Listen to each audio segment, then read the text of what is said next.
Bonjour à tous, on va continuer aujourd'hui notre top 5 des meilleures cartes par couleur d'encre de ce chapitre 7, l'île d'Arcasia. Toujours en compagnie de Revan, comment vas-tu? Oui, bonjour à tous. Bah, écoute, ça va, hein, prêt à dépiler notre top 5. Allez, on va enchaîner tout de suite sur la première carte donc de la couleur rubis. Donc notre top 5, c'est l'outil inhabituel.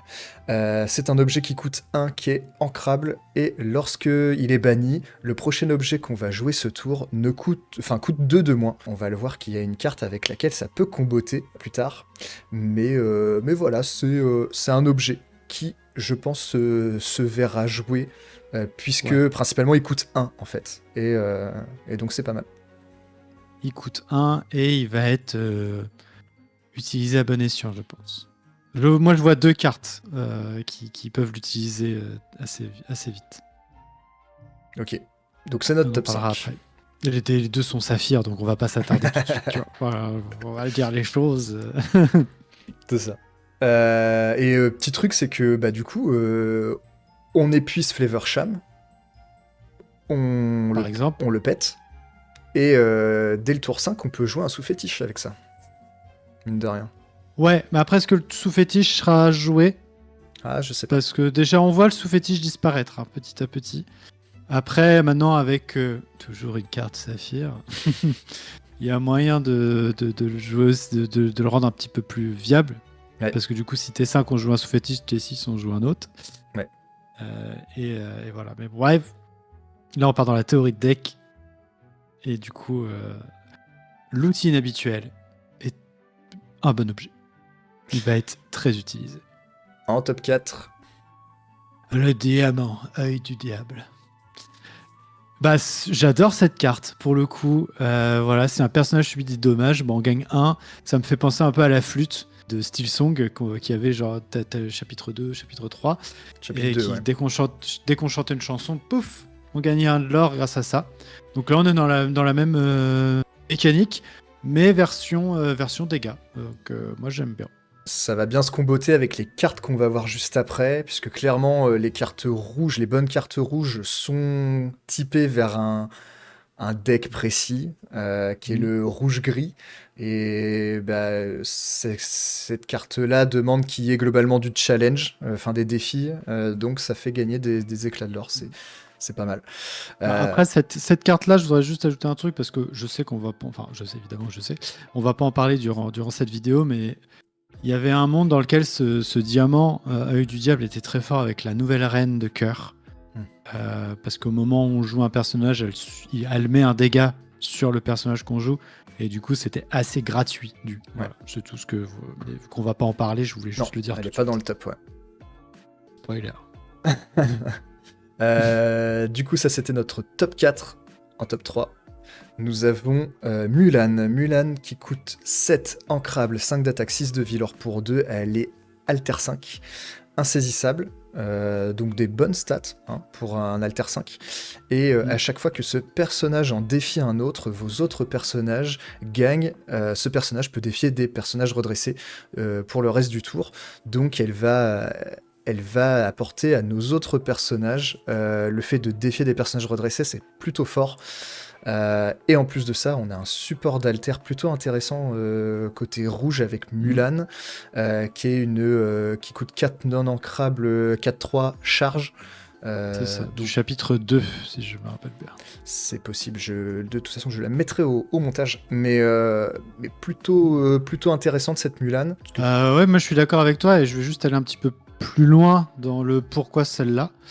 C'est parce que la Mulan, il y a une Mulan T1 qui est sortie aussi pendant ce chapitre 7 qui fait l'effet de Simba, donc qu'on connaît déjà. Au final, c'est vraiment piocher une carte et en se défausser une. Voilà, c'est juste pour changer de carte.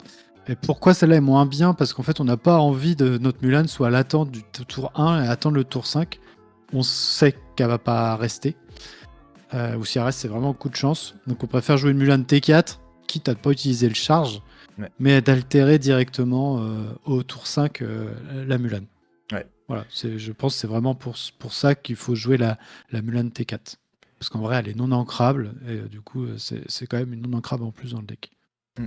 Il y a une dernière Mulan qui peut être support d'alter, mais je la trouve moins bien aussi. C'est côté gris, elle coûte 4. Je crois qu'elle est Mm. ancrable. Elle a 3 d'attaque et 6 de vie. C'est des grosses stats, mais le problème c'est qu'elle fait rien. Alors que la Mulan, l'autre Mulan qu'on trouve pas mal, elle a la charge. Donc même si on veut pas l'altérer, au moins elle fait quelque chose. Donc, C'est ça. donc voilà, donc il y a des solutions pour altérer cette Mulan, qui est plutôt sympa. Ensuite, Et on peut pas parler de Mulan sans c'est un Mushu. Mushu. Eh oui, Mushu qui est un des bangers des rouges-gris. Donc une 5 ancrable 4-4. Chaque fois que l'un de nos personnages défie, il gagne résistance +2 durant ce défi. Et durant notre tour, chaque fois qu'un personnage en bannit un autre via un défi, on gagne 2 éclats de l'or. Donc là, on retrouve l'effet de Kaloum et de Robin Ouais. en effet passif, mais pour tout le monde. Donc c'est plutôt fort. Et en plus, résiste +2. Le Mushu va être une petite tourelle qui va pas bouger, mais qui va juste up tout le monde sur le board. Et ça, c'est quelque chose qui va être indispensable dans ce deck rouge-gris. C'est vraiment pété, hein, si on peut le dire. Non, je pense que ça va être une très bonne carte. Ça va être un banger, ça. Le petit Mouchou, c'est un banger. Ouais, je suis d'accord. En plus, t'imagines la Kaloun. Tu veux faire un trade avec Kaloun, mais tu joues Mushu juste avant ton trade. Ta Kaloun, elle a résiste 3. Et en plus, Mhm. elle fait gagner 4 éclats de l'or si elle bannit. C'est ça. Il C'est- manquerait plus que tu aies une Mulan sur le terrain, que tu aies réussi à faire un truc, que la Kaloum peut taper un personnage Voilà. redressé, et puis voilà, c'est champagne. C'est trop bien. Non, mais puis de toute façon, je pense que Kaloun et Robin sont de très bonnes cartes qui vont aller avec Mouchou. Ouais. Parce qu'au final, c'est du +4, et c'est GG Wellplay, quoi. Tout de suite, on voit qu'il y a vraiment des très bonnes cartes pour cette association de couleurs. Le souci du deck, ça va être la pioche. C'est un deck qui peut s'essouffler un peu rapidement. Oh, on a des cartes. Alors, on joue du gris, donc dans le pire des cas, on a ce rêve bleu. Ouais. Mais on a aussi la bête et on a le doc, C'est vrai. enfin le prof. C'est vrai. Donc, au final, Ça peut faire des trucs. Ouais. C'est pas si mal, hein, Et- niveau pioche. Et c'est surtout que c'est des cartes qui permettent de faire du 2 pour 1. Le fait de donner résistance +2, ça va permettre de garder nos personnages même s'ils ont défié. Mm. Et ça, au bout d'un moment, on va gratter, Ça va être violent. on va gratter de l'avantage comme ça. Mm. Donc c'est vraiment pas mal. L'adversaire. Je pense que ça va être un top tier. Ah ouais. Ouais. Ouais, je pense. Je me prononce pas, mais Moi, voilà. mais j'ai vraiment Moi, envie d'essayer le j'ose. deck. J'ose, voilà. Après, vous pourrez venir me voir et me dire tu t'es chié dessus. Mais moi, voilà, je prends position, je dis les choses, ce que je pense. Voilà. Je pense que ça va être un top tier. Et bah pour appuyer ce Mouchou, en plus il y a un autre personnage qui est pas Oui. mal en rouge-gris Et voilà. Et qui appuie en plus qui appuie ça. mon argument. Et pour nous, c'est notre top 1, c'est Denaï. Denaï Ouais. qui coûte 3, qui est ancrable. C'est une 3-2. Il a combattant, mais il a résistance +2. Donc en fait, pour ses statistiques, il est extrêmement fort. Et ça va très bien avec le Mouchou. Ça va. Enfin, on imagine un T2 Kaloun, T3 Denaï. Enfin voilà, c'est des gros bodies, durs à aller chercher. Ça fait beaucoup de 2 pour 1, quoi. L'adversaire, il veut pas incliner ses persos, quoi. Ah bah ça va être compliqué pour lui. Et puis s'il veut pas les incliner, de toute façon maintenant. On va attaquer des personnages redressés. Voilà, j'ai envie de dire, il va falloir qu'il fasse quelque chose, quoi. Donc voilà, ça c'est notre top Ouais, 1. ça c'est notre top 1 d'Enaï, une peu commune, hein. Encore une fois, on a une peu commune qui sort du lot, c'est plutôt cool. Alors, pourquoi avoir mis Denaï en top 1 et pas Mouchou pour pas avoir interverti? C'est parce qu'on pense que Denaï va être plus facilement jouable, en tout cas dans les decks, enfin dans le deck, et il arrive plus tôt dans la partie. Donc on va le voir plus souvent. Si on n'arrive pas à mettre... l'idéal, c'est de mettre Robin. Ouais. T3. Mais si on n'arrive pas à le mettre, Denaï, c'est une bonne alternative. Donc T1 Robin, T2 Kaloum, T3 Denaï, T4, qu'est-ce qu'on pourrait jouer en T4? Mouchou. La Mulan. Bah Mouchou. Bah non, Mouchou, il est 5. Là, il est 5, t'as raison. Il est 5. Donc non, genre... Bah T4, tu altères ton Robin. Ouais, ou T4, t'altères le Robin. Voilà, je trouve que la courbe de possibilités est plutôt bonne. Voilà, j'ai essayé de construire ce deck, je me suis senti vachement plus à l'aise rien qu'à le construire que de construire un rouge-vert avec la reine de cœur. Ouais, c'est clair. C'est des cartes qui sont plus facilement jouables par elles-mêmes. C'est ça, elles dépendent pas trop des autres. Et donc du coup, c'est ça qui est plutôt stylé. Même si au final, quand elles se jouent ensemble, elles sont très fortes. Ouais. Voilà.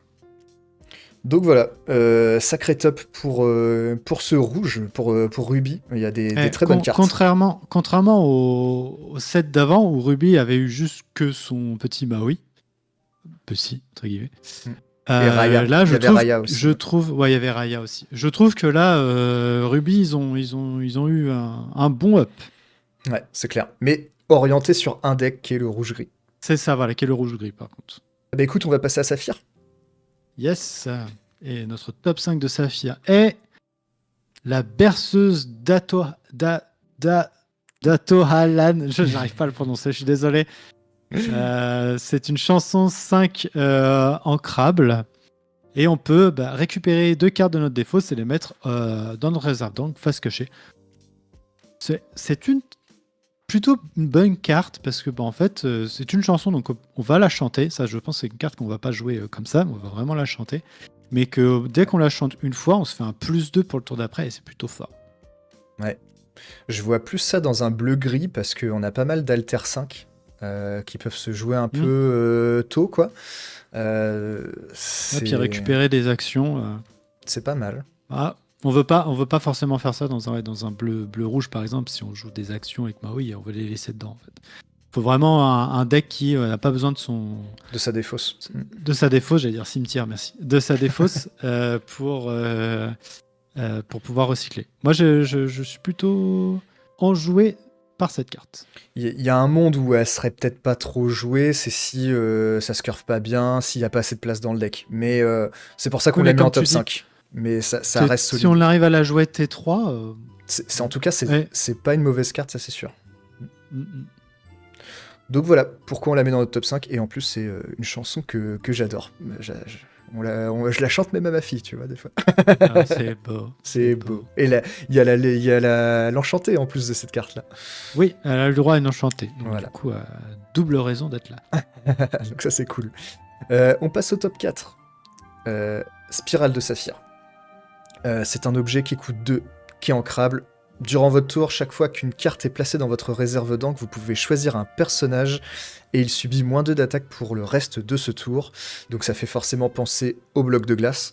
Le problème de cette carte, c'est qu'elle coûte 2. Et au tour 2, on va surtout essayer de ramper côté Saphir. On va surtout jouer Typo ou voguer sur la mer Azurite. C'est le meilleur choix. Mais cette carte-là, elle est quand même solide. Hein. -2 d'attaque à chaque fois que tu ancres. Tu peux du coup le faire peut-être 2 fois par tour. Enfin, au moins 2 fois, ouais, si tu gères bien. Et là, la Sissou, ça fait mal, puisque -2 d'attaque, tu vas chercher pas mal de cartes. Même le bagarre. Enfin, assez solide. Hein. Ouais, non, la spirale, elle peut vraiment faire descendre. Il suffit que tu en joues 2, ça fait -4. Ouais. Ça va vite. Hein. Ça fait faire des bons trades, ça donne des possibilités à Medusa, à Sissou, la petite comme la grande, et à Bagarre. Ah, c'est pas mal. Hein. Donc voilà, pourquoi elle est dans notre top 4. Ensuite, en top 3... L'Akida qui était passé sous mon radar, et en faisant la liste, c'est vrai que je me suis dit, mais elle est bien cette petite Kida. 4 ancrables, 3-3, elle a hors d'atteinte et elle a un effet qui peut s'apparenter à bleu lumière. On regarde les 2 premières cartes de notre pioche, on en met une dans notre réserve d'encre face cachée épuisée et l'autre on la remet au-dessus. Ça permet de ramper encore plus vite, donc moi je trouve ça pas mal, hein. En vrai. Je trouve ça très très fort, surtout parce que elle a hors d'atteinte, donc tu peux t'assurer de faire au moins son effet une fois, et si tu le fais une fois, bah, potentiellement au tour d'après tu peux jouer Maui Shark, et l'adversaire, même si ta Kida elle est épuisée, il va pas forcément vouloir la trade. Donc non, c'est solide, hein. C'est une carte qui se curve bien, qui a un bon effet. C'est ça. Maintenant, après, à voir où est-ce qu'elle aura sa place, parce qu'un 4 en T4 avec du bleu, on pense tout de suite à Flavorflamme ou à la grand-mère Tala. Est-ce qu'il y a un monde aussi où le Flavorflamme va être moins utilisé? On voyait déjà une petite perte de d'utilisation du Flavor Sham. Hein. Dans certaines decklists, on commence à voir qu'il était cut à 3 et puis il était plus joué à 4. Je pense au bleu-rouge qui était full action. Mais voilà, genre, je trouve que c'est quand même une bonne carte et il faut la garder sur le radar parce que je pense qu'elle va faire des merveilles. Après, la deuxième carte va sous la pioche, hein, c'est pas tout à fait comme Bleu Lumière. Bleu Lumière, on garde une carte en main. Et Non, elle va sur la pioche. Et l'autre sur votre pioche, t'as raison, excuse-moi. C'est ça. Et du coup... C'est vrai que c'est pas mal en fait, c'est ouais. que tu peux réarranger ton plan de jeu en mode quand ce qui arrive. Est-ce que à ce moment-là, tu veux la carte qui est en dessus ou en dessous?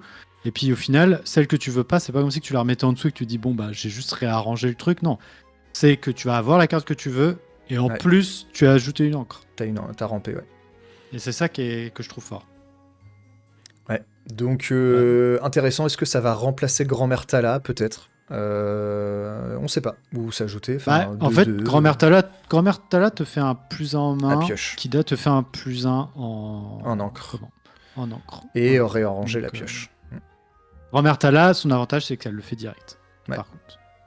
C'est ça. Donc à tester. Mais on trouvait la carte intéressante. Top 2, nous avons le Tamatoa légendaire. Donc coup de 6, ancrable, 4 d'attaque, 5 de vie, l'or pour 2, donc des stats plutôt pas mal. Lorsqu'on joue ce personnage, on peut récupérer jusqu'à 2 objets de notre défausse à notre main. Donc plutôt sympa, il fait un effet quand il arrive en jeu. Et à chaque fois qu'il part à l'aventure, on peut jouer un objet gratuitement depuis notre main. Donc c'est pareil, c'est très fort. Il y a des objets qui peuvent coûter un peu, une plume, un sous-fétiche évidemment. Voilà, donc dans tous les cas, ça fait quelque chose d'intéressant. Stamatoa, moi, il me plaît bien, que ce soit dans bleu-rouge ou dans bleu-gris. Ouais, je pense que c'est une très bonne carte qui va un peu du coup remélanger la curve des bleus-rouges surtout. Mais aussi, ouais, les bleus-gris, comme tu dis. Et puis, en fait, il a des stats plutôt ok. Et en plus, il récupère 2 cartes quand il arrive en jeu. Donc, vraiment... Ouais, donc c'est bien, c'est qu'il a un effet quand il arrive, un effet quand il part à l'aventure. Et puis, il leur pour 2. Donc, c'est vraiment pas mal. Et puis, c'est un petit Tamatoa en attente du gros d'après, tu vois. C'est un petit, un moyen. Ouais. Donc, excellente carte. Je pense que ça va être probablement la légendaire la plus chère du set, je pense. Il y a aussi Aurore qui est forte, mais je pense que cette légendaire... J'étais en train de me refaire toutes les légendaires dans ma tête, là. J'ai eu un petit bug, mais ouais, je pense qu'elle va être pas mal féroce, celle-là. Et ensuite, en top 1... Ensuite, le top 1... C'est une carte... c'est une commune. C'est une commune toute simple.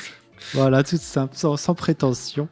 Belle, 3 ancrables, 3-3. Durant notre tour, on peut choisir l'un de nos objets et le bannir pour jouer ce personnage gratuitement. Alors là, du coup, on en revient à notre outil... j'ai plus son nom. Outil inhabituel. Voilà.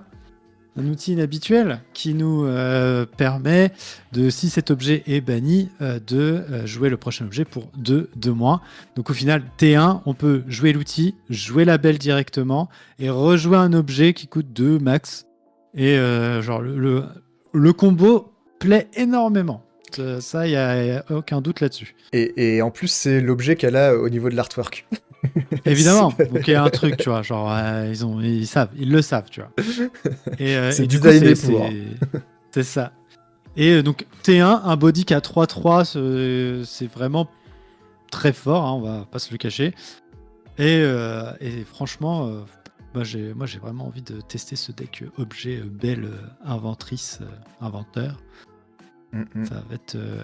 je pense que ça peut être pas mal. Même si toutes les cartes qui vont aller avec ne sont pas ouf, je pense à la bête, mais une qui va être pas mal, c'est son alter.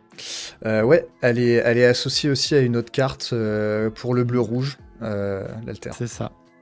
Donc l'alter bleu-rouge, donc alter 7, et on paye 1 de moins pour chaque objet se trouvant dans notre défausse. Donc là, on a bien vu qu'il y avait tout un système de destruction d'objets pour pouvoir recycler des cartes, invoquer des belles, tout ça. Donc ça va être plutôt pas mal. Moi, j'espère voir quelques decklists qui vont jouer le glané. Détruire un objet pour gagner 2 de l'or. Voilà. Ok. Et ça peut être très stylé. Et donc cette belle, chaque fois que ce personnage est envoyé à l'aventure, on peut placer jusqu'à 3 cartes objets de notre défausse et les mettre sous notre pioche et gagner un éclat de l'or par objet placé de cette façon. Et elle l'or pour 3. Et c'est une 7-7 qui est un énorme body, hein, on va pas se le cacher. Elle va défoncer des arrière-trains, Ah pour bah, être poli. clairement, si on arrive à la jouer et qu'elle arrive à partir à l'aventure, elle peut potentiellement gagner 6 éclats de l'or d'un coup. C'est ça. Donc là-dessus, c'est solide. Euh, on a bien vu hein, avec l'objet inhabituel, etc. Je pense qu'il n'y a pas forcément besoin de jouer énormément d'objets en plus pour réussir à le faire. On n'a Des pas, glaces à l'eau, on tout a- simplement. on n'a pas forcément besoin de jouer Atelier de Maurice avec 1 milliard d'objets pour le Non. rentabiliser. Ça a l'air d'être faisable assez facilement. Et donc ça, cette belle-là, c'est pour le bleu-rouge. Mais je reviens sur la belle commune juste avant. Oui, Euh, en gris. Cette carte-là, avec le bleu-gris, elle va être aussi extrêmement forte. Parce que, on l'a dit, une 3-3 au tour 1, c'est extrêmement fort. Mais en plus de ça, cette belle, au tour 2, elle va pouvoir chanter. Elle peut chanter Perdu dans l'hiver, elle peut chanter Plus ardent que le feu des volcans. C'est mieux que la Cendrillon du Steel Song, qui est déjà Oui. un des meilleurs T1 du jeu. Après, on peut se dire, est-ce que c'est facile d'avoir un objet plus la belle en main de départ? Bah, c'est pas si compliqué, puisque en bleu-rouge ou en bleu-gris, on a facilement 8 objets T1 minimum. Si on hard mulligan un peu pour essayer de l'avoir, on a beaucoup de chances de réussir à le faire. Donc ça fait 8 objets T1 et 4 belles. C'est pas si difficile que ça. Hein. Je crois que c'est des stats à... Si on hard mulligan, ça fait à peu près 70% de chance. Donc c'est quand même assez élevé. Hein. Le pire scénario possible, ça serait d'avoir la belle de hard mulligan pour un objet, toujours pas l'avoir. Ouais, bah après Mais- tu l'ancres, tu peux l'ancrer. Après voilà, tu peux l'ancrer. Donc, Parce que clairement elle se joue pas. Elle se... Ouais. Enfin, elle se fait par son effet, pas par les encres. Après, même au tour 3, si au tour 2, t'as pu jouer quand même une glace à l'eau, une sphère une fortisphère, Ah oui, ou un oui, truc oui. comme ça, bah tu pioches avec ta sûr. fortisphère ou ta glace à l'eau, et après, hop, Bien sûr. pour 0, tu mets belle. Enfin, dans tous les cas, Oui, c'est non, mais archi c'est fort, quoi. ce que je veux dire, que ce soit T1, T2, T3, Ouais. T4 ou TX, c'est tu la joues Que comme ça, parce que tu détruis un objet. c'est ça. Voilà. Ouais. Non, Donc, ça va être une très bonne carte celle-là. celle-là, elle est pour une commune encore, c'est Mhm. extrêmement fort. Et c'est une carte qu'on va voir dans énormément de decks Saphir. Je me rappelle quand ils annonçaient les cartes, il y avait du coup la fameuse belle bicolore Alter, bleu-rouge. ouais. Et tout le monde était en mode ouais, Remonte. elle est bien, mais bon, voilà, bon, belle quoi. Genre, il faut la jouer, c'est compliqué, c'est des grosses belles à chaque fois. Et après, ils nous sortent elle, et là, tout le monde a fait ah, la belle bleue-rouge, elle va être pas mal. Genre, c'est assez rigolo. Ils nous l'ont caché jusqu'à la fin. Ouais, j'aime bien son artwork en plus. Ouais. Il est stylé. Donc voilà pour Saphir. Saphir a eu des Voilà pour très Saphir. grosses cartes. Hein. Hmm. Surtout qu'on se souvient de côté Emeraude. Il y avait Hiro Hamada qui est vers Emeraude Saphir, le Baymax et le Geyser. Ça fait quand même pas mal de bonnes Ouais. cartes côté Saphir. Et enfin, on va finir bien. avec Acier. Eh ben, acier, ben oui, allons-y. Allons-y. Notre top 5 Acier.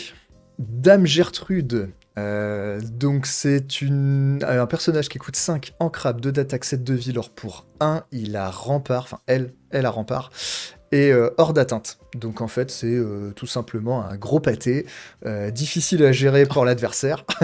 Comment tu oses parler de Dame Gertrude ainsi, d'un gros pâté? Excusez-moi madame, mais, mais vos courbes chaleureuses sont assez Voilà. impressionnantes. Et en plus, elle a hors d'atteinte, ce qui fait que ça se prend pas bagarre, ça se prend pas Médusa, ce genre de choses.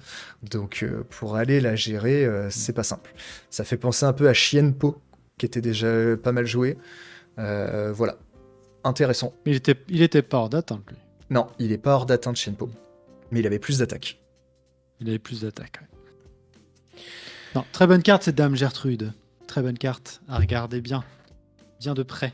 Ensuite, top ensuite 4. nous avons notre top 4, notre petit Mickey. notre petit Mickey qui paye pas de mine, à 2 non ancrables, 1-1. Bon, on l'a présenté dans la vidéo des légendaires, mais durant votre tour, chaque fois que ce personnage est banni, en banni un autre. Il y a un défi, vous pouvez jouer un personnage gratuitement. Donc le but, c'est au moins de faire son effet une fois. Hein. Voilà, s'il peut survivre d'une manière ou d'une autre, c'est tant mieux. Mais du coup, il y a pas mal de choses qui permettent de booster ce Mickey. On peut penser à un Merlin Crabe. On a tout ce qui peut donner offensif Plus quelque à un chose. autre personnage. Ouais. On verra après. Notre top faut 3. pas trop spoiler. Le top 3 se match bien avec notre top 2. Et du coup, c'est un Mickey qui, je pense, il faut l'essayer. Voir ce que ça donne, mais il est prometteur. Ouais, il y a pas mal de cartes. En plus, c'est un héros. Il y a l'arc qui peut être pas mal, qui donne offensif et insaisissable. Il y a la fortisphère. Non, pas fortisphère, la sphère de La vitalité. Vitalisphère. Ouais. Donc, le crabe, comme tu as dit. Le bâton d'entraînement. Oui, une des cartes du 7-7. On a hésité à la mettre dans ce top 5, mais voilà, on a décidé de mettre la Dame Gertrude à la place. Mais voilà, le bâton d'entraînement qui peut être pas mal. Voilà, je l'ai glissé.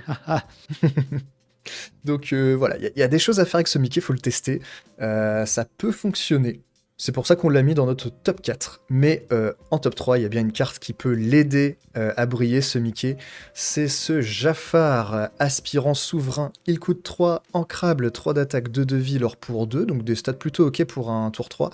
Et en plus, quand il arrive en jeu, on peut choisir un autre personnage qui gagne offensif plus 2. Et donc là, ça se curve bien avec le Mickey, ça va lui donner plus 2 d'attaque, mais ça peut aussi très bien fonctionner avec plein d'autres cartes, que ce soit des cartes généralement qui ont fait leur effet quand ils arrivent en jeu, puis après c'est des petits bodies, ils font pas grand chose, et ce Jafar va leur permettre d'aller chercher des trades intéressants. C'est ça. Et en plus, il ou aura... même tout simple, qui ont fait leur effet ou pas. Moi, je pense à Kaloun T2, Jafar T3. Hein. Ouais. Ouais, on fonce dans le tas, on baisse les yeux et on fonce, quoi. Donc c'est plutôt pas mal. Ou encore en violet à gris avec le Diablo. Ouais. Plus 3 plus 2 au Diablo et let's go. Hein. Ouais. Ce Jafar-là est vraiment pas mal. Donc voilà pourquoi on l'a mis dans ce top 3. Je pense qu'il y a pas mal de personnes qui l'ont pas forcément remarqué, ce Jafar. Au début, moi c'est pareil, hein, j'étais un peu passé à côté, et puis en relisant les cartes... Il y a un copain aussi qui m'a dit que celui-ci, faut peut-être compter dessus. Non, ouais. Donc, moi, je l'avais mis dans ma première version de mon rouge gris. Ouais. Je l'avais mis dedans aussi. Donc voilà. Ensuite, on va atteindre le top 2. Top 2, de Gantou. 4 non ancrables, 2-4. Lorsqu'on joue ce personnage, aucun personnage ne peut être épuisé pour chanter une chanson jusqu'au début du prochain tour. Donc un anti-style song, hein, clairement. Mais je trouve que c'est son deuxième effet qui est surtout très intéressant. C'est jouer une action qui coûte, ou un objet coûte 2 de plus à tous les joueurs. Et ça, c'est pas mal. Donc dans un deck où nous, on joue pas trop d'objets ou d'actions, ou alors qu'on arrive à gérer et à passer au tour, ça peut vraiment embêter l'adversaire parce que payer 2 de plus pour faire une action qui peut-être déjà nous coûte très cher, ça peut être embêtant. Donc ouais, ça permet de temporiser quand même grandement la game. Ouais, c'est ça, je le vois un peu comme une plaie pour l'adversaire. Ça peut aussi être un désavantage pour nous, hein, mais je le vois surtout comme une plaie pour l'adversaire où quand il va voir le Gantou, il va se dire bon, il va falloir que je le gère quand même parce que sinon tout va me coûter plus cher et ça va être compliqué. Donc c'est vraiment une carte à poser quand on est bien installé sur le board. On n'est pas sûr que ce soit quand même vraiment joué, mais il a un bon potentiel quand même, ce Gantou. Et pour finir ce top, on a Bagheera. Oui. Oh, qu'est-ce qu'il est beau. Moi, j'avais une enchantée, sortez-moi une enchantée. Donc, coûte 5, ancrable, 4 d'attaque, 3 de vie, l'or pour 2, il a rempart. Et lorsque ce personnage est banni durant le tour de l'adversaire, ça inflige 2 points de dégâts à tous les personnages adverses. Donc ça fait un effet de tuons la bête, mais que pendant le tour adverse. Donc on ne maîtrise pas à quel moment ça va être fait, mais le fait qu'elle ait rempart, ça met une pression. C'est pas mal. Hein. C'est ça met la pression de ouf. Et au final, il peut même lui-même chanter tuons la bête. Et puis après, tu le laisses en mode, bah vas-y, viens me taper. Non, c'est une très bonne carte pour Assir, ce bagarre. Contrairement à son homologue Balou dans les rubis. C'est clair qu'il était pas terrible, Balou, Ruby. Donc voilà, on a fait le tour Mais de oui, ces cartes. ouais, je pense que au final, dans toutes les couleurs, il y a vraiment rouge acier vraiment me plaît vachement plus que les autres. Même si j'aime beaucoup le côté Hiro Hamada, je pense que je m'aventurerais à un rouge, de toute façon rouge de base, parce que moi je ne joue que des decks en rouge quelque chose apparemment. Donc rouge acier, ça va changer. J'ai fait rouge bleu, rouge violet, maintenant rouge gris. Voilà. Ouais. Bah moi j'ai bien envie quand même de retester pardon, le vert gris grâce aux pattes qui me plaît bien, mais en nouveau deck on va dire. Le vert saphir, le vert bleu, avec Vert bleu, Baymax, avec Hero, avec Hiro. le Geyser, enfin il y a plein de bonnes cartes qui viennent d'arriver pour cette association de couleurs, donc j'ai bien envie de tester ça moi de mon côté. Donc une extension qui s'avère finalement, enfin je dis finalement parce qu'on était un peu mitigé au début. Un peu sceptique, hein. Oui, oui, bah clairement, on était assez sceptique. Bon, ils ont essayé, c'est la première extension de la bicolorité, ouais, des deux couleurs. Du coup, est-ce que ça manque un petit peu de cartes méga pétées bicolores? Peut-être que là, ça tâtonne. Ils ont mis un universel de Alter aussi. Voilà, mais il y en a eu qu'un. Ouais, il y en Un a qu'un. Alter Il y a que universel. Voilà, Baymax. donc voilà. Donc voilà, au final, je pense que c'est une extension test, si je peux dire, avec des bonnes cartes, mais en espérant que le règne de Jafar va amener plus de force dans ses concepts. Ouais, moi il y a juste un truc que je trouve un peu moyen, c'est ils avaient annoncé des nouvelles mécaniques, enfin, ils allaient dire que ça allait chambouler pas mal de choses. Effectivement, il y a les cartes double encre, mais Mm. finalement c'est une mécanique qui restreint le deck building, puisque ces cartes-là ne peuvent rentrer que dans un Mm. deck. Et il y a le nouveau mot-clé dissipation, que moi je trouve très cool, mais on n'a que 3 cartes. Il y a C'est eu ça. le Cobra, le Raja et le Yago. Yago qui est pas incroyable. Et du coup, c'est un peu limité. J'aurais aimé peut-être un peu plus de cartes illusion dissipation, quoi. Mm. Ah, peut-être qu'il y en aura plus tard, hein, Ouais, je pense que au set tout simplement. précédent avec Jafar, il y Je en pense aura. que de toute façon, Jafar, là, pour l'instant, avec les illusions, faut le jouer toujours avec le Jafar qui gagne du lore en piochant, hein. Je pense que tu peux pas trop passer à côté parce que tu as envie de jouer l'autre Jafar, parce que tu as tes illusions. Tu penses que. Moi, je pense que les illusions, les Raja et le Cobra, sont déjà fortes sans forcément le Jafar Ouais, qui a l'effet avec les elles sont illusions. fortes, mais si tu arrives à les recycler gratuitement, c'est toujours bien, quoi. Ouais. C'est surtout ça Mm. que je veux dire. Mais après, oui, non, le Cobra il est fort en lui-même. Il arrive, tu fais plus 2, tranquille, hein. Bah écoute, est-ce que tu as quelque chose à ajouter? Eh bien non. Je pense qu'on arrive sur la fin de la vidéo. On espère que elle vous a plu, euh, que vous êtes aussi hypé que nous pour cette extension au final. N'hésitez pas à continuer de partager, de liker les vidéos, ça nous fait chaud au cœur. Dites-nous en commentaire ce que vous avez pensé de ces 3 couleurs, quels sont vos tops pour vous, est-ce que vous êtes en désaccord ou d'accord avec nous pour les cartes. Et on manquera pas de vous répondre comme à chaque fois. Et puis sur ce, je pense qu'on peut vous faire un clap de fin pour cette vidéo. Mais oui, bah écoute, Mais oui. on se dit à la prochaine pour de futures vidéos. Allez, Bonjour. salut, bonjour.